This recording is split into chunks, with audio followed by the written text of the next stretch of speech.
All right, everybody. Today, Aloha Friday to everyone. We're happy for you to be with us today. Now, today we're supposed to be speaking with Amna Razzaq on entrepreneurship, advertisement, and communications. At this moment, it seems like we'll be having that conversation alone for a little while until she can make it.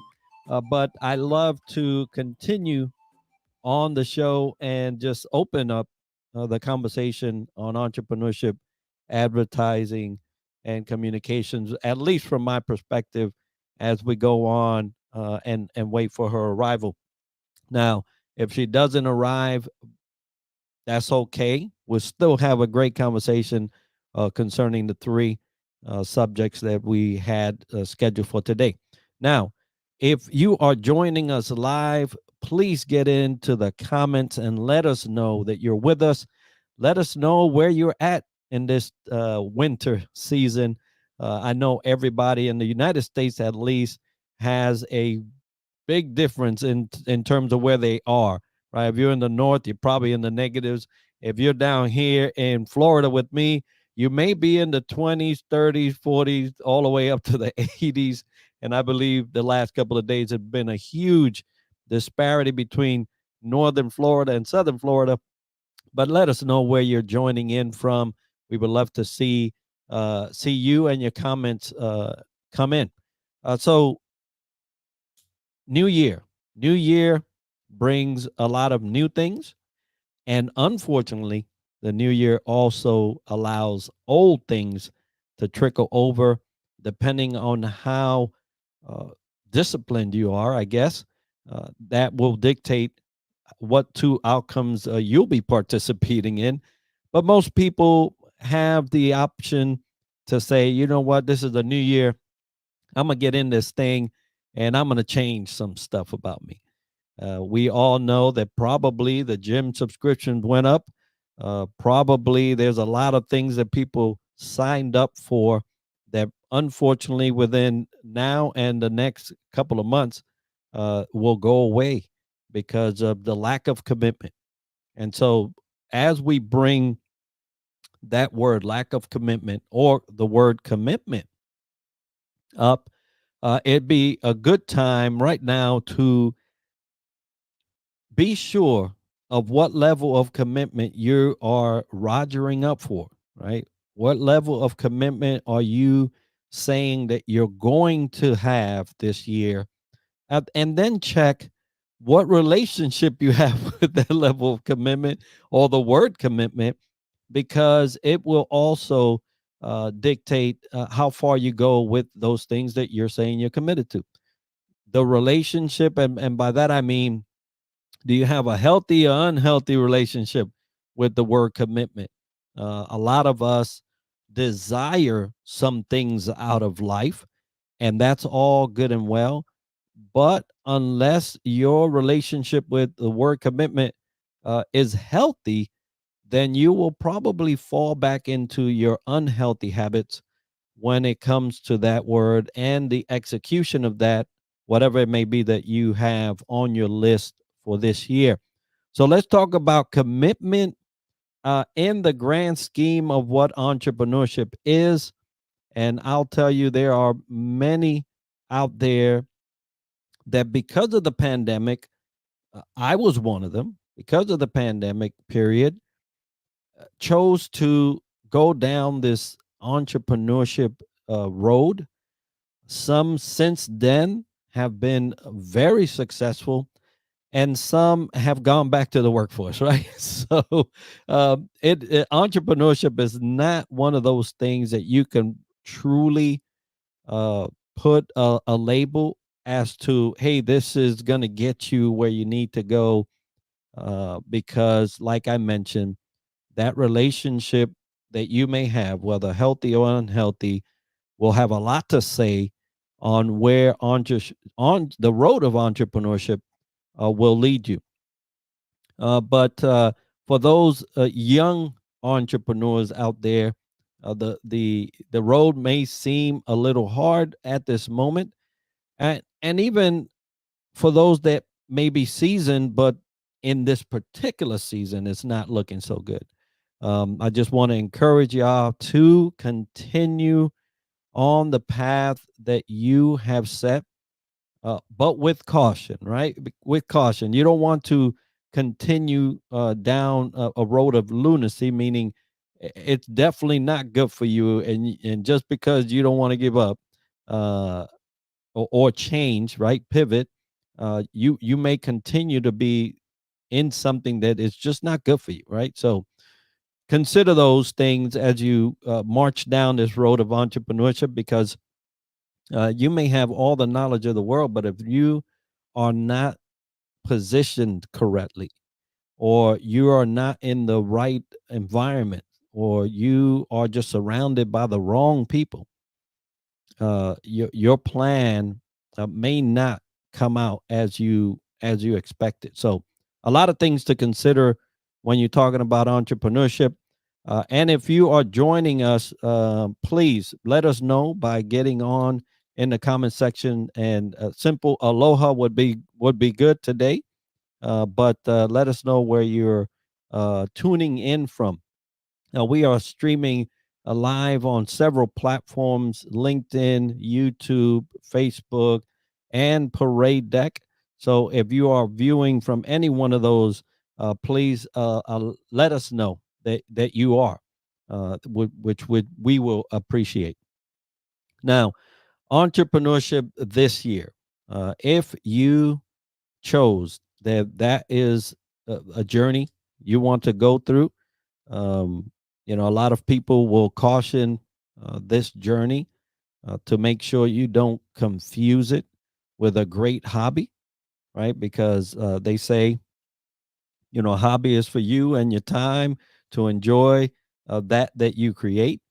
A lot of people take those hobbies and, they say, hey, this will be good for a lot of people, and they explore the road of entrepreneurship. But entrepreneurship basically is a business, right? It's a business. And in business, there are some things that, tell you that you do have a business.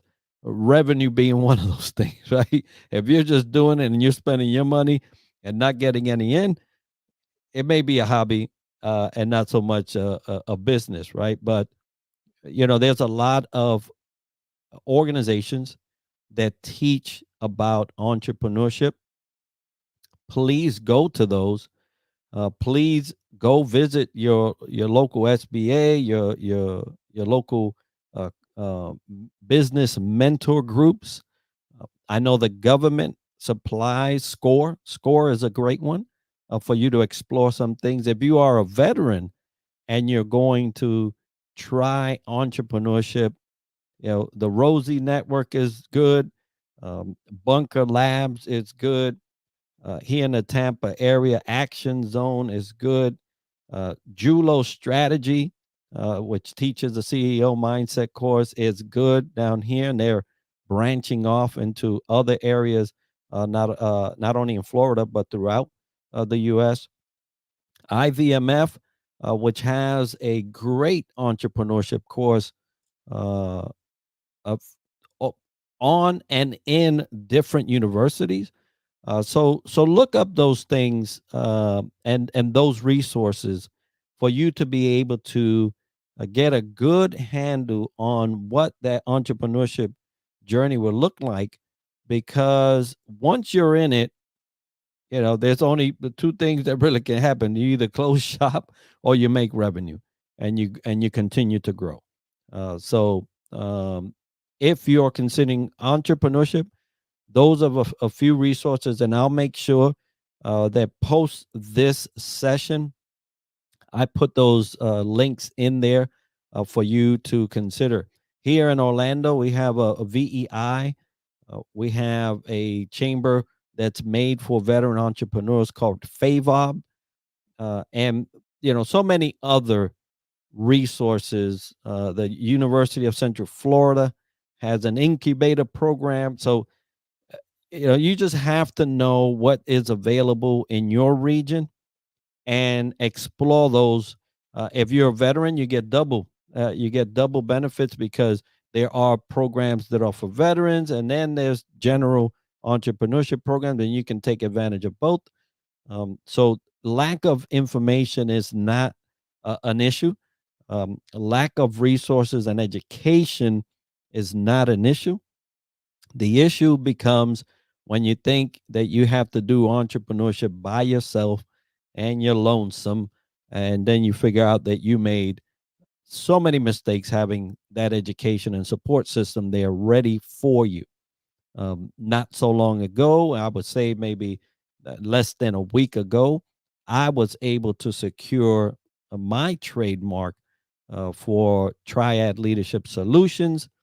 That was a long journey, but because I did what I just said, there were some things that I put in motion, not knowing all of the things that needed to be and happen for a trademark. And I spent, thousands of dollars and time, right? Years trying to get this right. But thankfully, I got a great trademark lawyer, which I will also add in the comment section, that were very thorough and got it done first time. So I'll be sharing that as well.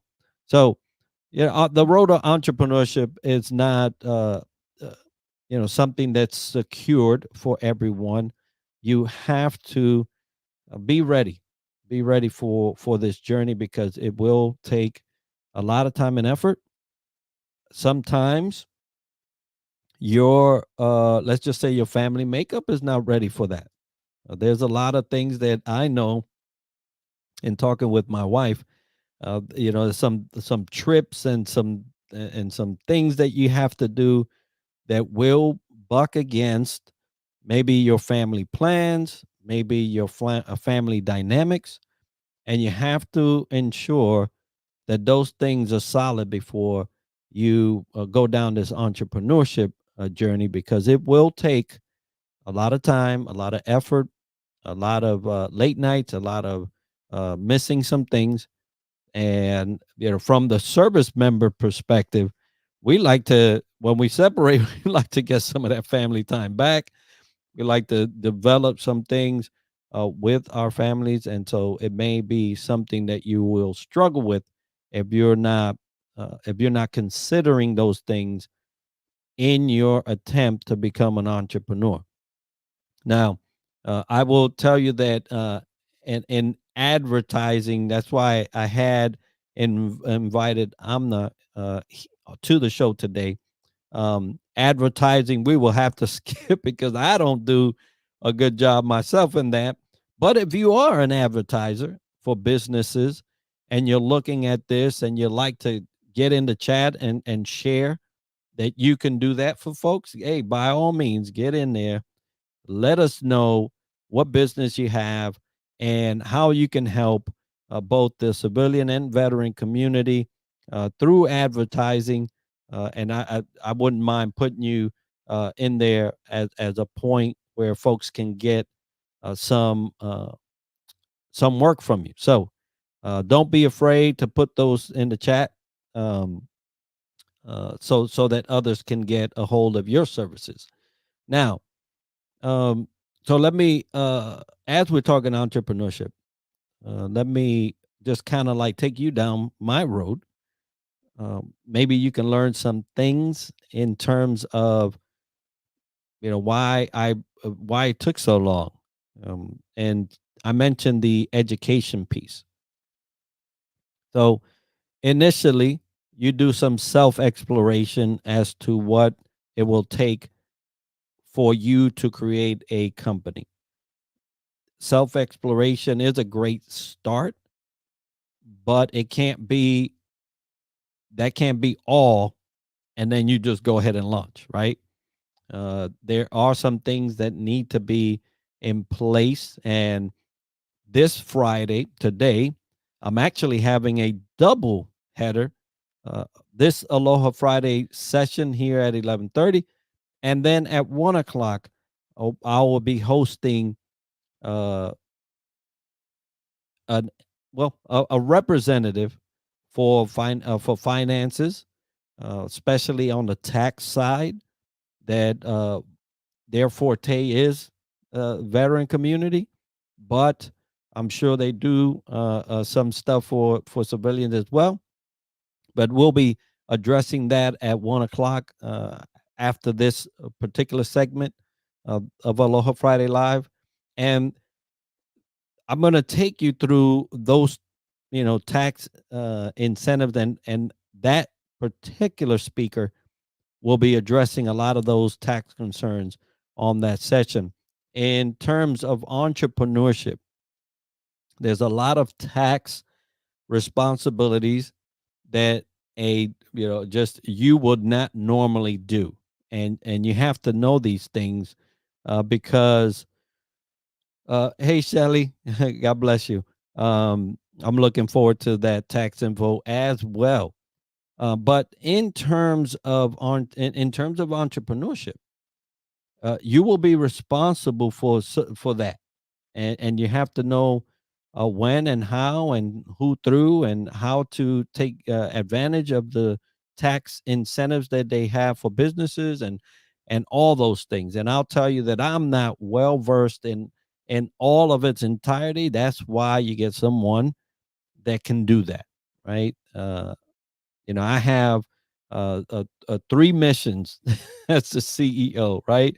Um, to administer what I'm doing, delegate, right? Delegate things that I necessarily don't need to do, and to go global, right? That's how, and my three missions for my company, right? Advance the company, make it grow, delegate the things that I don't need to do, and make sure that we go global in our mission. So, but in terms of entrepreneurship, right? You'll have to look at what your city, your county, your state, the federal tax implications are on a business. What responsibilities you have in the formation of your entity, right? Do you have a EIN number? Are you trying to go and deal with the government? Are you trying to get government contract? That's another road you have to make sure that you're prepared for, because you have to register um, and all these other things. Are there taxes for you? Taxes and licenses that are required for your city, county, and state, right? You have to look into those things. Solely having an EIN that's free, by the way, if you go to irs.gov and you can file for an EIN number there. But things that you don't know that you should. Self exploration will get you some of that information, but definitely if you went to a SCORE mentor, if you went to your local SBA office, you can get more concrete information as to what is required for you to establish that entity. Um, so let's say you have all of your documentation and all of your filings and everything right. Then you're looking at how are you going to house some of this revenue, right? You got to get a business, a bank account, uh, and I would say at the very same time, get yourself a bookkeeper, an accountant, or CPA, because some of the things that happen when we don't know what we don't know is that you will uh, some right some have created an account and then they use that interchangeably with their finances, and it's just not going to work. It's not going to work. A bookkeeper will probably throw the book at you. uh, they, they will once you start down that road, it becomes too muddy. And so anybody that keeps books will tell you that, right? You got to keep track, as Shelly has noted there and on YouTube. You got to keep track of all your expenses. one of the things that I did, which you can, or maybe you don't need to, was that not only did establish a bank account for the business, but I acquired, you know, gas cards through the business for the vehicle that I'm using for business. Those expenses are tracked. All right. So I'm not using my credit card or my bank card and getting gas for the vehicle I'm using for business. You have to, at least I thought that would be more prudent to create, to get that right. Now I will tell you that all of these things came through lessons learned, right? I'm just sharing the shortcut to something that might work for you. Getting a fuel card through a gas station that you normally would go to, that you can keep track of all your fuel expenses for the business, right? That's not you going using it for your car and using that every day. This is strictly for the business, right? And then whatever other types of credit cards that would be business based to support your entity and what you're doing, right? Uh, so things to consider, but the most important point in it is don't cross your finances, your day-to-day finances with the business finances. It's going to be a big mess. So um you got everything filed, you registered with your state, you got your taxes all well and good. You got you know, any certificates that you may need or licenses that you may need from your county or your state. You know, you're registered. You got your bank account. You've gotten some financial resources via cards or accounts for your business. It looks like everything is good, and you start using logos, and you start throwing slogans out. And you know, I always tell folks, you know, the three there are three really important people, and you can add a fourth if you're faith based. So yeah, bookkeeper, CPA, lawyer, and some may need a pastor or a reverend or a minister, because guess what? In entrepreneurship, there's a lot of faith based movements in your company, and you may need that. But there's a lot of times that you will have to need someone to pray with, because I'll tell you, some days are darker than others in terms of entrepreneurship, right? So you get your key team in place, right? Get your key team in place. And I would say that if you can get that prior to any activity, uh, that would be wonderful, right? Um, a lot, I hear a lot of pushback normally on, hey, I can't afford a lawyer. Well, you can't afford not to have one. I'll tell you that. One price will be more than the other. So get someone on retainer, right? Get someone on retainer. You may not use them anytime soon, or you may not need them right now until you need them, and then, oh boy, right? It's not a good position to be in when you're talking about needing any one of those. And believe me, I there are some areas that I still need to make sure that I get folks. I'm saying it now so that everybody listening can benefit from that info. Get your core team and have them ready before you need them. Um, yeah, you don't have to go the ultimate expensive route, but there are some things that you can do. Uh, I'll give you an example. Um, I needed marketing. Someone needed coaching. There's this thing that I like to call in-kind services, and I got my marketing help. I provided coaching, and we got it done. And so, something to consider in business and entrepreneurship is how much of that in-kind service can you take advantage of while you're growing your business, right? Let's say you don't have the funds for those types of services. How do you do that? How can you still get it done without coming out of money, income that you don't have coming in yet?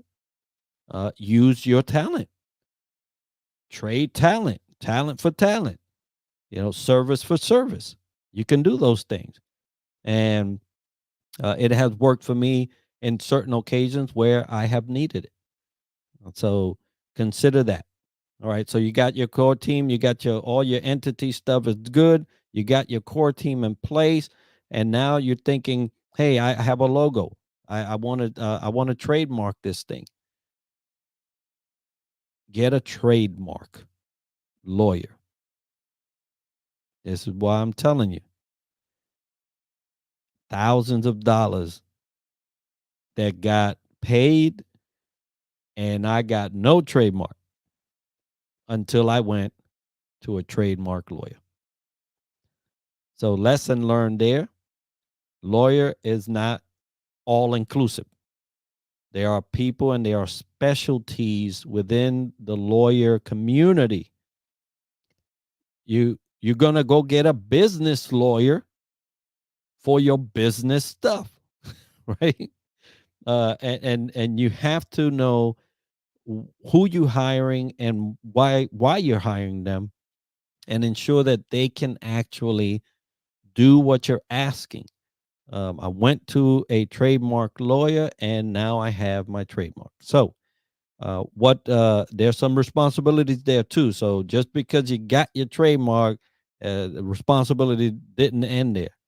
You have to be able to, right, not only keep that trademark in service, but you also have to be able to defend that trademark if it's infringed upon. That's going to take some lawyer work, right? So there's some things that you have to be ready for.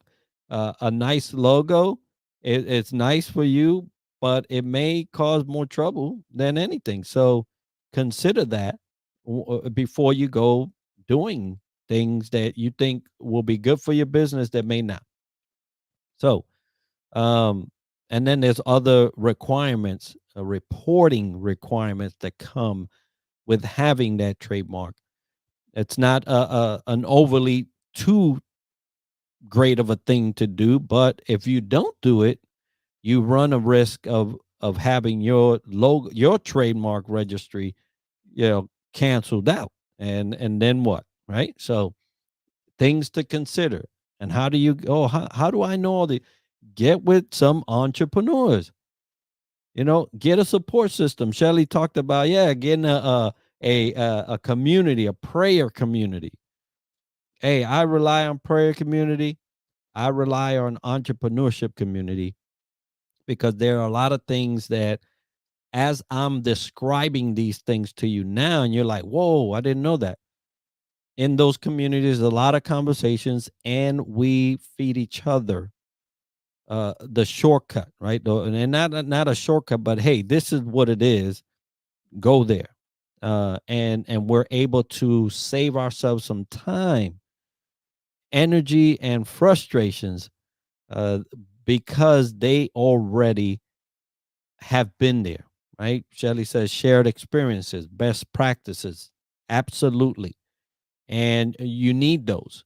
You need those. You want to minimize the redo, especially in entrepreneurship. Sometimes you don't get a second chance at a redo in business. One false move will wipe it all out. And so you have to know that. Get in a community that will support you with truth.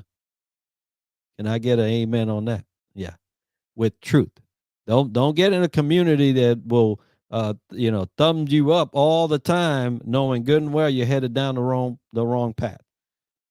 You don't need a cheering squad. You need a community that will tell you what it is, how it is, because at the end of the day, it's your business, and you have to guard that, right? So, all right. Um, let's say you get your logo, trademark, you're ready. You're able to provide some legal uh, ramifications for infringement, and you're set up, and everything is good and well. Um, Now revenue. Where is it coming from? You have a product. Is it services? How are you set up to receive that? Most things that are set up to receive money nowadays, once you get up to $600, they start throwing you a 10, a receipt for your taxes.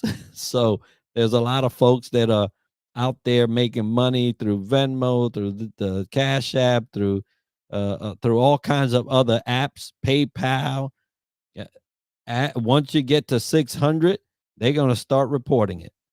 So you have to be able to have that system through your accountant, through CPA, to make sure that you are handling that financial responsibility of a person that's doing business, and take care of that, right? All right. So those are just quick things about entrepreneurship, things that you can consider from my perspective. Um, And let's talk about communication now, this last bit of time that we're together, since it seems that my guest will not be here with us today. Um, Communication. Communication as a business owner. Um, eh, Communication, if, if ever needed to be clear, it needs to be clear in business. Yeah, I was looking at a post earlier, and it was about sales, right? It was about sales. And somebody was selling a bike, and the guy is like, um, "Oh, okay, the price is right. How low can you go on that?" It didn't say how low. It just says how low can you go, and the guy says, "Well, about 2 miles an hour, but you have to be careful because if you do any less, you'll tip over and fall." Yeah. How low on the price can you go should have been the question, right? And as we're talking a business and our entrepreneurship, questions that are poorly presented will get a poor response. And you have to be clear on how you are navigating communication with your business uh, in general, but especially when there's a interchange of services and revenue, or cash, right? When you have that interchange, communication has to go up, because one mistaken comms could cost you not only the sale, but could cost you in reputation. So make sure that your communication for your business is tight, that it is thorough, that it doesn't leave ambiguity, that will leave the customer understanding exactly what it is that they're getting for their uh,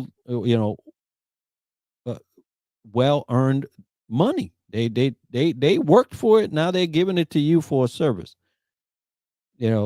Brand reputation. That's right, Shelly.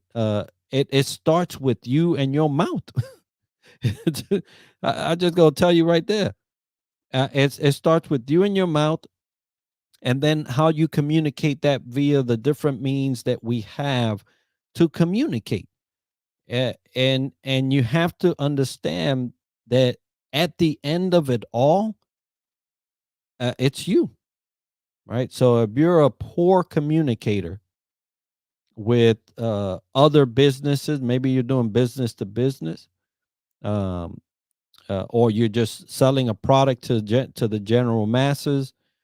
It doesn't matter. Communication will be key to how long you stay around, to how well your product is received, to how long you're able to keep a customer. Because in with communications, you can surely get a sale, but can you get repeat business? And a lot of that happens when communication is good and the customer feels like they have all the information they need to continue to come back. Now, if there's no communication, can you get repeat? Yeah, if it's not necessary, if somebody's like, just say, I buy a particular brand of soap. I like the way it is. It's a clean soap. Doesn't have all the chemicals and all. It's clean soap. Well, I don't need to speak to nobody. I already know what I'm getting every time I go buy it. I just grab a handful of them and bring them home.